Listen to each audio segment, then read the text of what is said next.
Okay, this is part 2 of the warm-up / mobility workout. So a couple things I didn't go over in the first part of the video was these are momentum-based stretches. So if I'm moving or stretching faster, it's going to increase the range of motion more. For example, I'll just show you like a straight leg high kick. Okay, if I do this slowly, I can only stretch that far. If I do it fast, you can see that I got a lot more of a stretch. The other thing, these are progressive stretches. So the first rep, I'm still trying to stretch as much as I can the first rep, but the second and third rep, or the fourth and fifth, even if I do that many, should increase the range of motion even more. So I'm not just trying to hit that same spot each time, but I'm trying to go up a little higher, a little faster each time. So if I were to do the high kick, then I'm trying to get a little bit higher, a little bit farther each time. Stretches, the reason why we do dynamic stretches before workout is because usually during the workout the muscles are being stretched faster than they would not. They're not usually stretched statically like static stretches. So we're kind of preparing the body for the type of activity that's going to happen. Also, static stretching done before a workout may not be a good idea because you can actually pull the cross bridges apart more, so there's less cross bridges in the muscle. So you can actually temporarily weaken the muscle if you stretch like static stretching really too much. So static stretching is great. It's great for flexibility, but probably best done after the workout's over. Okay, so I'm going to start out with, I like to combine a lot of the stretches that I do, saves time. So first one's going to be quad stretch, straight leg high kick. So quad stretch, I'm going to grab my foot, pull my heel up to my butt, and then I'm going to try to extend my hip. I also usually have people raise their arm up over their head to discourage them from doing this. Okay, so what we want to do is increase the angle between the femur and the hip joint and torso. So if I do this, I'm not really stretching that much. So to get to here, I'm going to extend the hip, pulling my knee and thigh backwards as I pull my foot up. Okay, I'm going to let go and then kick my leg up as high as I can. Okay, you can either alternate legs or you can do 3 in a row on one leg. Let me show you just this side because it's easier to see.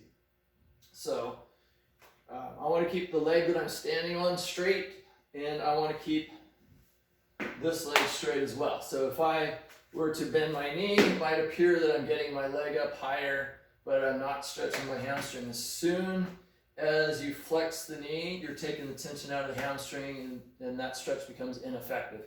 The other thing I want to do is make sure that the leg I'm standing on is straight, because it might seem like I'm kicking my leg up higher if I flex the knee, but what I'm really doing is I'm changing my torso position by doing this, and it's not effective as well. So, okay, next one's going to be knee hug, elbow to instep with toe pull. So the knee hug, again, other leg straight. Okay, I'm going to grab my knee, and I'm going to stand up nice and tall. I don't want to be bent over, nice and tall. Pull my knee up as high as I can. I'm going to go into a lunge. Okay, and drop my elbow down. I want to keep my heel down. Now my knee can go out past my toe, and that's encouraged for ankle mobility, but I don't want my heel to come off the ground. Okay, so elbow goes down, and then I'm going to straighten this leg out, pull my foot back, stretch my calf, stretching my hamstring. I'm going to lean forward. Whew. Okay, and that's a 3-way stretch there. Knee hug, elbow to instep with toe pull. Okay, I'll show you front view on that as well. So works on balance. Okay, I'm trying to get this right elbow down right next to or in front of the big toe, just like that. Okay, next one's going to be leg cradle to Atlas stretch. So on leg cradle, I think the best way to do it is to grab the bottom of the foot, reach underneath the leg so that the leg is resting on the forearm here. Think about, it's called cradle because it's like you're cradling a baby. Okay, we don't hold a baby like this. Okay, you hold it like that. All right, so grab here. Oops, again, work on balance there. Okay, so here I'm gonna grab my shin underneath my knee. I want to stand up straight. Okay, bottom leg straight once again. I'm gonna pull not just my foot up, but my foot and my knee up as high as I can. Okay, and then I'm gonna go into the Atlas stretch. So here, again, kind of a lunging motion.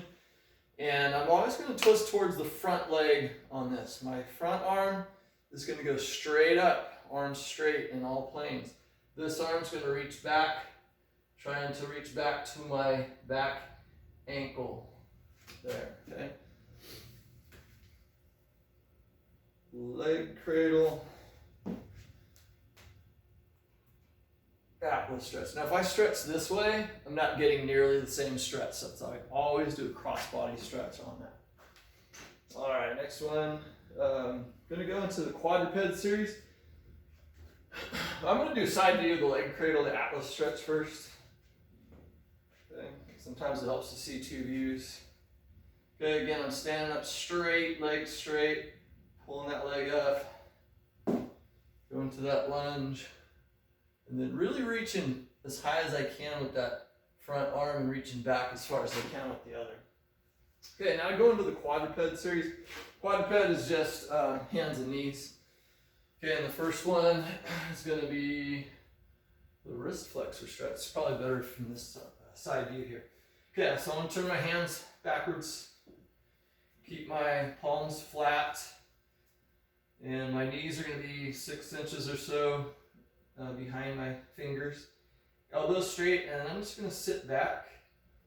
Okay, making sure that my palms stay flat, that I'm not coming up like that. Okay, I can scoot back a little bit more if I need to. And that's one of the few ones that I like to do as more of a static stretch.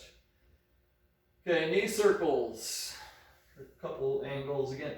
I want to keep my knee as close to the floor as possible. Okay, I'm going to basically kind of draw a circle, 3 forward, 3 backwards. Doesn't really matter which direction you go first. Okay.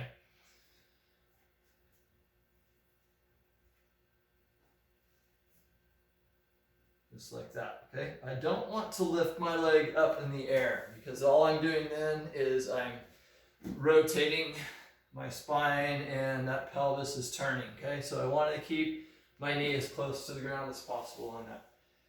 All right, next one's thoracic rotation. Again, another momentum, very important momentum is on this one. Okay, I'm going to reach through as far as I can and then swing my arm up and back as far as possible.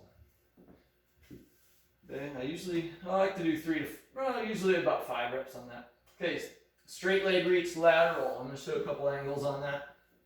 You're going to start with the leg straight. It's going to stay straight the whole time. Okay, I'm going to extend the hip, lifting that leg up. I'm going to turn it and kick it forward as high as I can and as far forward as I can. Okay, front view.